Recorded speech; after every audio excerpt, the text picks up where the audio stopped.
श्री गजानन महाराजांचे नाव घेतल्यावर मनामध्ये आपोआप निर्माण होते ती भक्ती आणि श्रद्धा, हे भाव जागृत होतात. नमस्कार मित्रांनो, आज आपण भेट देणार आहोत महाराष्ट्राची एक पवित्र नगरी शेगाव, की जी संत गजानन महाराजांच्या चरणस्पर्शाने पावन झालेली आहे. आज हे संस्थान लाखो भाविकांचे श्रद्धास्थान आहे.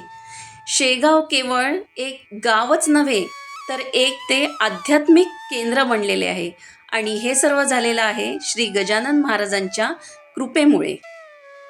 शेगाव संस्थानला भेट देण्याचे मुख्य कारण म्हणजे येथील मंदिर व्यवस्थापन, येथील संस्थेचे व्यवस्थापन आणि या ठिकाणी कुठलीही VIP पास सुविधा उपलब्ध नाही. सगळ्यांना एकाच रांगेमध्ये उभे राहून दर्शन घेण्याची सुविधा इथे उपलब्ध आहे आणि हे सर्वात मोठं वैशिष्ट्य आहे श्री गजानन महाराज मंदिर संस्थानचं. येथील शिस्त, नियम, काटेकोरपणा, शांतता आणि सर्वात महत्त्वाचं म्हणजे व्यवस्थापन. अतिशय वाखाणण्याजोगं इथलं कार्य आहे की जे कुठल्याही संस्थांमध्ये तुम्हाला पाहावयास मिळणार नाही. गजानन महाराज हयात असताना त्यांनी काही नियम घालून दिलेले होते आणि त्याच नियमाचे पालन अजूनही या ठिकाणी केले जाते आणि त्या नियमांचा उल्लेख श्री गजानन विजय ग्रंथ यामध्ये करून दिलेला आहे. त्यामध्ये काही नियम होते की श्रीच्या अंगाला स्पर्श करू नये, स्त्रियांनी मंदिरामध्ये थांबू नये, 3 दिवसापेक्षा जास्त वेळ इथे राहू नये आणि पाणी देण्यासाठी एका सेवकाची नियुक्ती करण्यात यावी आणि त्या सेवकाला 3 रुपये मानधन देण्यात यावे. या ठिकाणी गादी परंपरा नाही आहे किंवा गुरुशिष्य परंपरा देखील नाही आहे, तर इथे परंपरा आहे ती म्हणजे सेवेची. या ठिकाणी सेवा देण्याकरता खूप लांब शहरातनं मोठ्या मोठ्या हुद्द्यावरचे लोक देखील आपल्याला इथे सेवा करता यावी यासाठी सेवा देण्याकरिता येतात. मंदिरामध्ये खूप प्रकारचे उत्सव, पुण्यतिथी महोत्सव, प्रगट दिन महोत्सव, श्रीरामनवमी यासारखे महोत्सव, अधिक मास, श्रावण मास खूप मोठ्या प्रमाणात साजरे केले जातात. तर त्यावेळी जास्त सेवकांची गरज पडते. तर अशावेळी येथे काही कमी कालावधीसाठी सेवकांची नियुक्ती केली जाते, तर काही जास्त कालावधीसाठी म्हणजे 6 महिने, 1 वर्ष अशा कालावधीसाठी सेवकांची नियुक्ती केलेली असते आणि काही इथे नेहमीसाठीचे जे म्हणजे परमनंट असे कर्मचारी आहेत, तिथे त्या कर्मचाऱ्यांना संस्थान महिन्याचा पगार देतो आणि जे सेवेकरी आहे, जे कमी कालावधीसाठी आलेले आहे किंवा ते कुठलीही मानधनाची अपेक्षा न करता येथे सेवा देत असतात आणि जे 6 महिन्यासाठी, वर्षभरासाठी सेवा देण्याकरता जे सेवेकरी इथे आलेले असतात, त्यांना संस्थांकडून त्यांच्या कुटुंबाच्या उदरनिर्वाहासाठी अन्नधान्य, योग्य मानधन पुरविले जाते. काही पूर्णवेळ कर्मचारी असतात, त्यांना दरमहा पगार दिला जातो.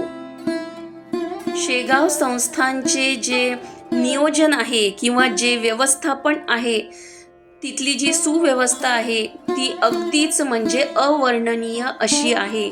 माझ्या असे वाचनात आहे की शेगाव संस्थानच्या व्यवस्थापन कौशल्याची स्तुती अमेरिकेच्या हार्वर्ड युनिव्हर्सिटीमध्ये सुद्धा करण्यात आलेली आहे.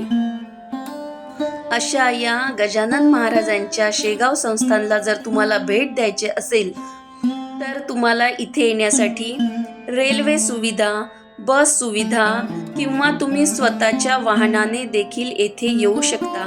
पण सर्वात परवडण्यासारखा प्रवास म्हणजे रेल्वेचा प्रवास इथे आहे.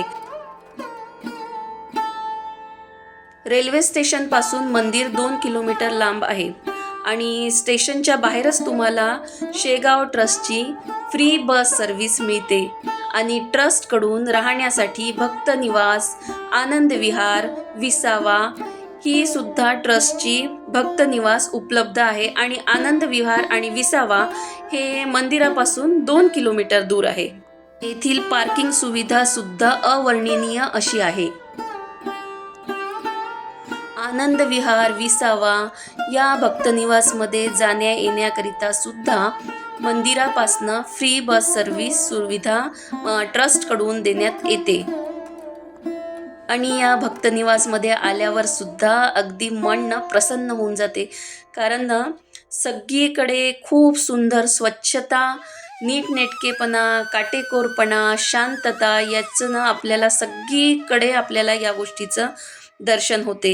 इथे सतत कर्मचारी स्वच्छता करताना दिसून येतात आणि मन ना अगदी प्रसन्न भारावून जाते इथल्या वातावरणामध्ये. आणि खरंच ना तिथे गेल्यावर तिथनं निघून येण्याची इच्छाच होत नाही.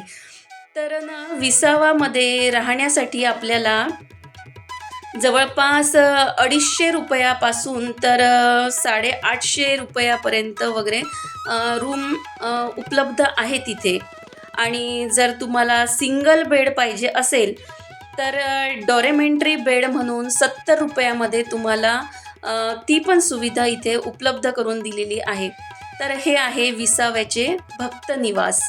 भक्तनिवास याची ही सुसज्ज अशी खूप मोठी बिल्डिंग आहे आणि खूप सुंदर व्यवस्था या ठिकाणी करण्यात येते. हे आहे भक्तनिवास विसावा. इथे आम्ही थांबलेलो आहे आणि हे विसाव्याची बिल्डिंग आहे. म्हणजे खूप सुंदर आणि खूप स्वच्छ.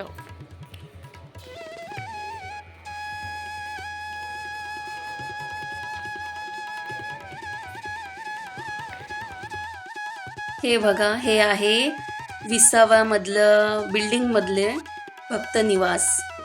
पाहू शकता तुम्ही किती सुंदर आणि स्वच्छ इथलं वातावरण आहे.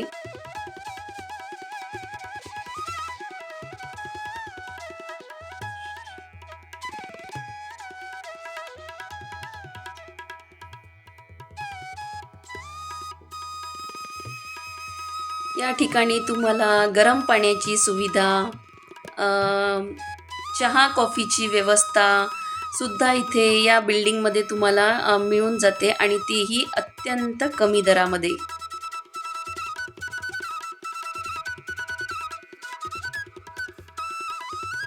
हा आहे भक्तनिवास विसावामधील परिसर आणि खूप मोठं क्षेत्रफळ आहे इथलं. ही आहे दीपमाळ. या ठिकाणी ना संध्याकाळी दिवे लावलेले असतात आणि दिवे लावल्यावर ती दीपमाळेचं सौंदर्य खूप खुलून दिसते. तुम्ही सुद्धा या सुंदर परिसराचा, इथल्या शांततेचा नक्कीच आस्वाद घेऊ शकता.